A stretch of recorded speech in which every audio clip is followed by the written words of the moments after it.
Continuando con la materia de cirugía, con la parte de traumatología, vamos a ver ahora el tema 22, lo que es la fractura de cadera. ¿Qué vendría a ser una fractura de cadera? Vendría a ser esa lesión esa solución de continuidad a nivel del fémur proximal, ¿no? Ya sea por un accidente de alta energía o un accidente de baja energía.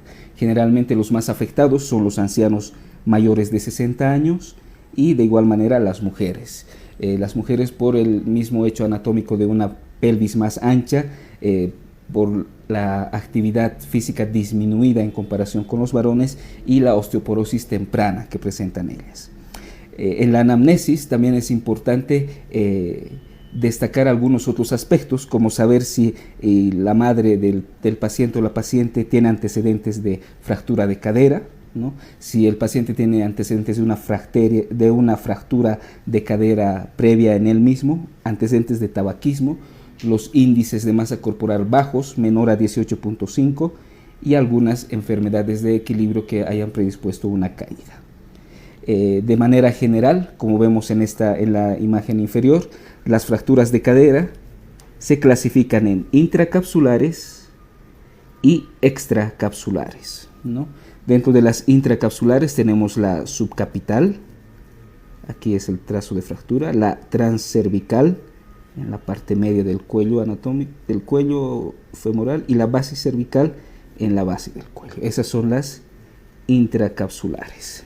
Las extracapsulares tenemos lo que es la fractura intertrocanterea entre ambos trocánteres y la fractura subtrocanterea por debajo de los trocánteres, ¿no? Vale destacar que dentro de las fracturas intracapsulares tenemos una clasificación. La clasificación de Garden, dependiendo si la fractura está desplazada o no está desplazada. Por ejemplo, en la fractura de Garden tipo 1 tenemos que es una fractura incompleta no desplazada. En la fractura intracapsular Garden tipo 2 ya es una fractura completa, pero de igual manera no está desplazada. Luego tenemos la clasificación de Garden tipo 3, donde ya hay una fractura de cuello femoral desplazada, pero parcialmente. Y en la Garden tipo 4 tenemos una fractura desplazada, pero ya un desplazamiento total, ¿no? Entonces, esos son las dos clasificaciones que se tienen que saber bien, de manera general, en intracapsulares y extracapsulares, ¿no? ¿Cuáles son las intracapsulares? Subcapital, transcervical, basicervical, y las extracapsulares, intertrocanteras y subtrocanteras. Y dentro de las intracapsulares, por su desplazamiento, tenemos los 4 tipos de fractura de la clasificación de Garden. El cuadro clínico generalmente va a ser un dolor a nivel de un dolor localizado a nivel de la cadera. Generalmente esto sucede en la región de la ingle, ¿no? Lo que va a limitar los movimientos de este paciente. Generalmente no se pueden poner de pie ni deambular. Y esto va a estar relacionado con una posición impúdica cuando hay este tipo de fracturas, especialmente las fracturas a nivel del cuello femoral intracapsular. Como podemos ver en la imagen, el paciente se encuentra recostado sobre la camilla con la extremidad afectada, que se encuentra más corta, está en una rotación externa, es decir, abierta, ¿no? Y en abducción, ¿no? Vean cómo el reborde externo del pie choca totalmente con lo que es la camilla donde se encuentra el paciente. Es una posición impúdica o abierta, ¿no? Muchas veces, si esta posición impúdica y el dolor que mencionamos se acompaña de una equimosis a nivel del trocánter mayor, lo más probable es que sea una fractura extracapsular, ¿no? Y esa equimosis en trocánter mayor representa el lugar del impacto. El diagnóstico se hace mediante lo que es el cuadro clínico y las radiografías respectivas. Vamos a pasar.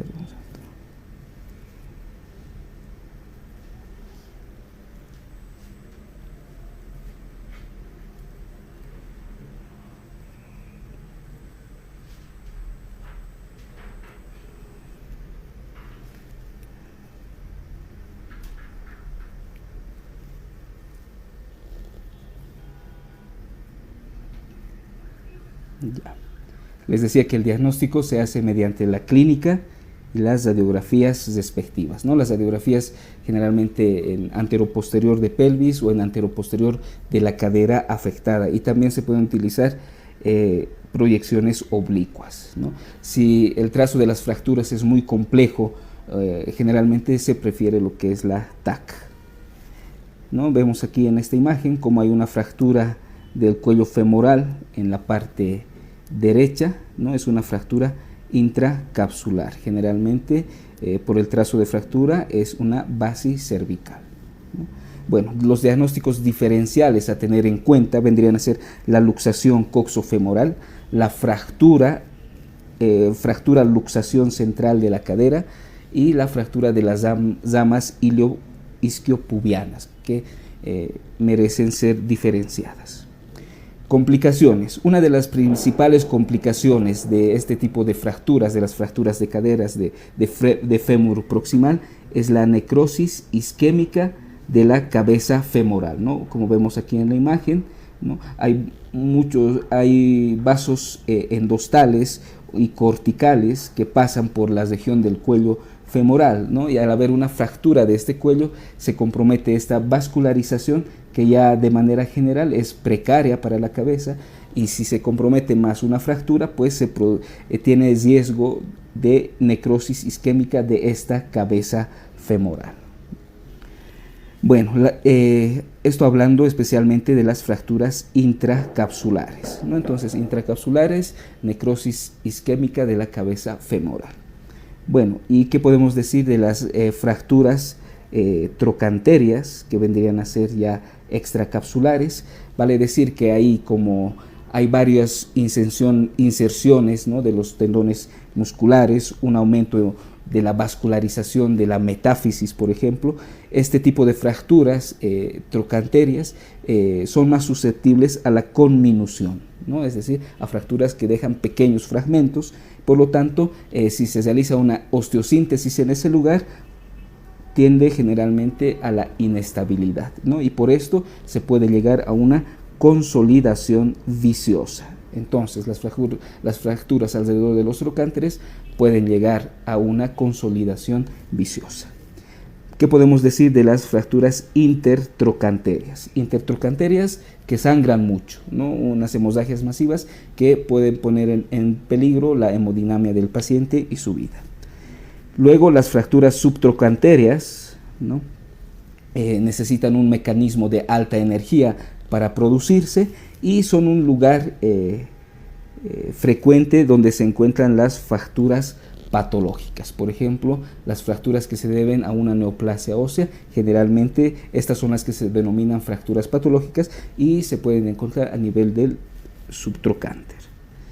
El tratamiento. Vale destacar, ¿no?, que toda fractura de cadera generalmente es quirúrgica, ¿no? Toda fractura de cadera, la inmensa mayoría va a necesitar de cirugía. Claro, hay que ver algunos datos como la edad del paciente, la localización de la fractura y el desplazamiento de los segmentos afectados, ¿no? Si el paciente es joven, ¿no?, vamos a tomar de promedio una edad de 60 años en nuestro medio, generalmente siempre se buscará en primer lugar la osteosíntesis de la fractura. ¿Cuáles vendrían a ser las complicaciones más frecuentes después de una cirugía de cadera? Lo que es la septicemia y el tromboembolismo pulmonar. Son las dos principales causas de muerte, ¿no?, en aquellos operados de fracturas de cadera: sepsis y el tromboembolismo pulmonar. Entonces habrá que tomar algunas medidas, por ejemplo, el uso de enoxaparina y vendaje elástico para prevenir lo que es el tromboembolismo pulmonar. La analgesia, también los antibióticos son muy importantes, antibióticos intravenosos hasta que el paciente se vaya de alta, ¿no? Con esto estaríamos evitando especialmente lo que es la septicemia. Luego, la rehabilitación temprana, ¿no?, fisioterapia pulmonar, ejercicios isométricos y estimulación de una deambulación temprana, ¿no? Al ser una articulación móvil, hay que estimular al paciente después de pasado un lapso de tratamiento y rehabilitación, ¿no? Estimular esta deambulación. Tiempo de incapacidad en este tipo de lesiones, especialmente las fracturas pertrocantérias, unos 90 a 120 días, ¿no? Es decir, unos 3 a 4 meses.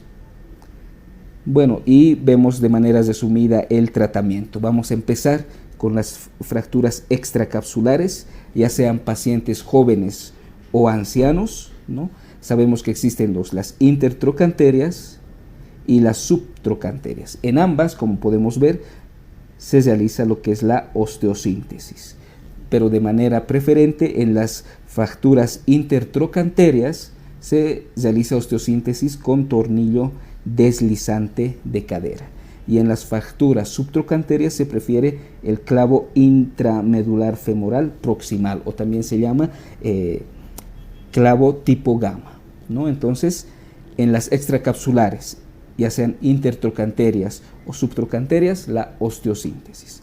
Y vamos a ver algo importante que es susceptible a ser preguntado: cómo se tratan las fracturas intracapsulares. Si el paciente es joven, ¿no?, como ya lo dijimos anteriormente, se buscará una osteosíntesis, en este caso con tornillos canulados. Ahora, si el paciente es anciano, hay que ver la clasificación de Garden, puesto que en Garden tipo 1 y Garden tipo 2, si recordamos, son fracturas que no están todavía desplazadas. En estos ancianos con Garden tipo 1 o Garden tipo 2 se buscará una osteosíntesis de igual manera con tornillos canulados. Ahora, si el paciente es anciano y tiene una clasificación de Garden tipo 3 o tipo 4, se buscará más que todo una prótesis, ¿no? Las artroplastias, que pueden ser una hemiartroplastia, es decir, solamente la prótesis es de cabeza femoral y se mantiene el acetábulo del paciente, o puede ser una prótesis total o artroplastia total, donde la prótesis es tanto de la cabeza como del acetábulo, ¿no? Entonces, este cuadro es importante, especialmente el tratamiento de las fracturas intracapsulares.